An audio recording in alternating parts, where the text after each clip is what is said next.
Salama everybody, how's everybody doing? I'm here in my favorite spot, and I just want to share a few thoughts. Whenever I come here, I meet people from all over.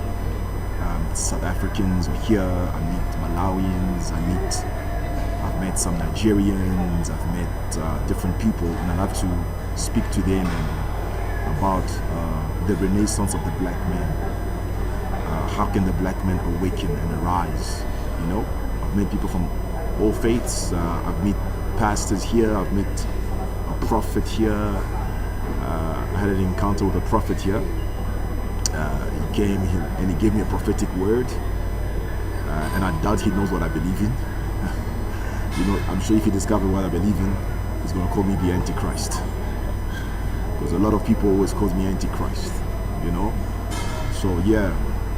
I'm here. It's a beautiful morning. As you know, in South Africa we've entered winter, but it was cold in the morning, but there's a beautiful breeze outside, and it's beautiful. South Africa is a beautiful country. It's a very beautiful country, and I encourage our African American brothers and sisters to visit South Africa. Do not base everything on the news. Don't listen to what everybody says. And this is what I want to speak about today. Why are African Americans, the Hebrews in America, so fascinated with West Africa? What is this fascination about Ghana, Sierra Leone, Senegal, and all these things? Why are African Americans so fascinated about West Africa? Is it because majority of them were taken there? There's a book that was written a couple of years ago. It's called The Hebrewism of West Africa, and I welcome all scholars to write anything about Hebrewism and things like that. But what that book did is they concentrated on West Africa, not knowing that there is Central Africa, there is East Africa, there is Southern Africa. What is this fascination about West Africa? Do you know that a lot of African Americans, not all, a lot of them were taken from Congo, Central Africa. So when you focus on West Africa, you deliberately cut away Central Africa, you cut away East Africa, and you cut away Southern Africa. You've got to understand the slave trade. You've got to understand the slave trade. It wasn't just West Africa. Okay?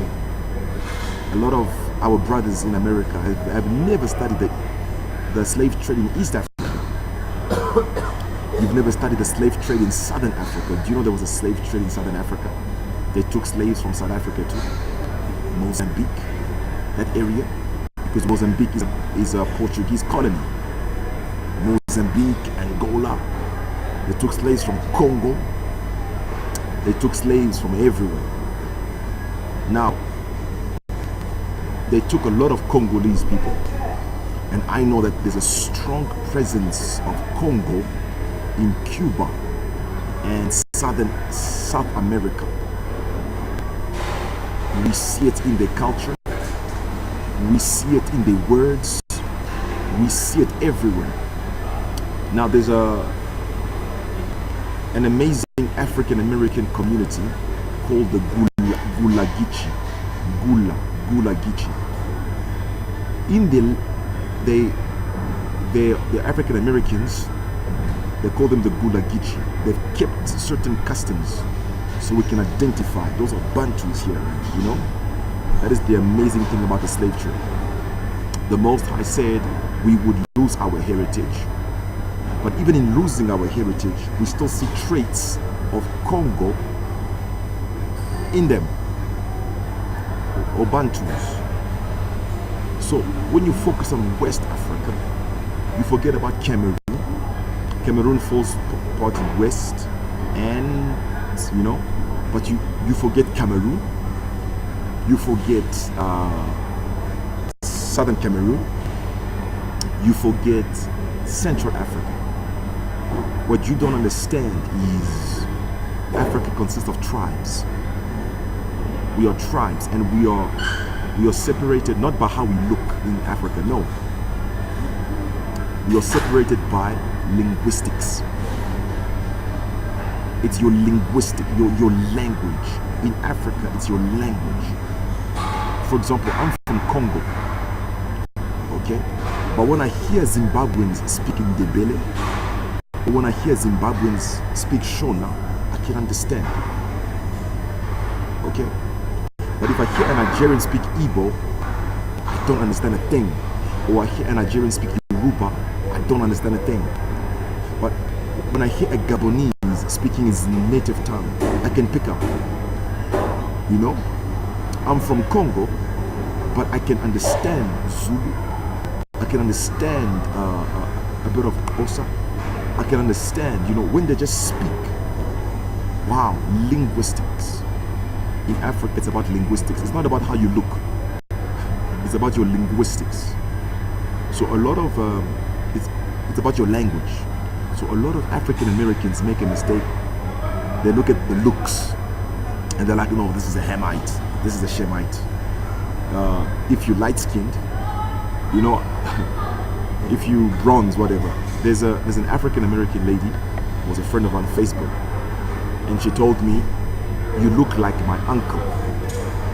You look like my uncle. I'm like, yeah, of course. They took many slaves from Congo, different tribes, the Bakongo, the Baluba, the Bayaka, the Bayombe. They took people from Katanga, everywhere.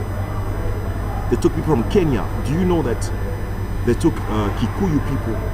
Many of them were sold to Mexico. So the slave trade is bigger than West Africa, my brothers and sisters.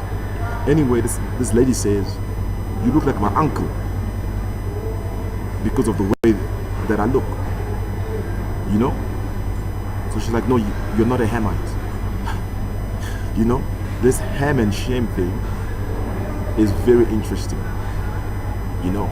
That's why we encourage people to study the Bantu. It's not about how you look, it's about your blood. It's about you. It's about your blood. It's about your blood. Now, if you do research, they'll group people as the Niger-Congo people. You know, they grouped us together as the Niger-Congo people. But I am telling you, linguistically, our languages are very different. Now, there's a brother, Ron Dalton Jr., who did an amazing video, and I watch his things. Called Hebrews to Negroes, and he's a brother who did the DNA testing, and he's done DNA, and very interesting. He says that the Niger-Congo people, Niger-Congo, have the same DNA. So I'm not going to argue on that. I just wanted to speak about linguistics. Our languages are very different. When I hear people from Senegal, I hear people from Senegal, from West Africa, I don't understand them. I may look like them, we may look alike, but it's the language. I don't understand what they're saying. But when I meet a Bantu person, I can understand. You know, we speak with tu, Bantu, tu, and even culturally, you know, it's amazing. It's amazing. So, African Americans, look beyond West Africa. Some of you are taken from Central Africa. Many of you are taken from Central Africa. Southern Africa, yes. You know, Southern Africa. You know, but I know that the Bantus in masses are in South America. Very strong. Especially by the islands. Some are in Europe. Remember, the slave trade was crazy. Different nations were taken. And when they came to the Bantus, they studied our language. And I'm giving you secrets. They studied our language, and they knew where the Hebrews were. They know that the Hebrews are the Bantu people. They know. You see, I'm very Bantu-centric because a lot of the research I see on Facebook and it's always talking about the Igbo and the Yoruba, and you know, very few African Americans know about the Bantu. So that's why I'm always putting that word. And who's the bishop? Bishop Nathaniel of International United in Christ. You know, Bishop Nathaniel. He came to Africa. He went to West Africa, but he came to East Africa around Uganda, and he met the Baganda people. The Baganda are Hebrews. In fact, the word Uganda is a Hebrew word. Our nations are Hebraic. All those Bantu countries, we can break down what our nations mean using Bantu codes. So anyway, he came and he asked the brother, so who are the Hebrews in Africa? And the Bantu, and the guy says it's the Bantu people. So Bishop Nathaniel even did a video. Look for that video on YouTube. The Hebrews today are the Bantu people, scattered in Africa and scattered all over the world. They were taken to Iraq, they were taken to Iran, they were taken to Saudi Arabia, they were taken to Europe, and they were taken to the Americas. It's the Bantu people. You're gonna hear this word. So African Americans, look beyond West Africa. Some of you come from Central Africa. Some of you are from Angola. Some of you are from Congo. Some of you are from Kenya. You'll be surprised. You'll be surprised. Study the Bantu people. We give you secrets today. So that's what I had to say today. Salama.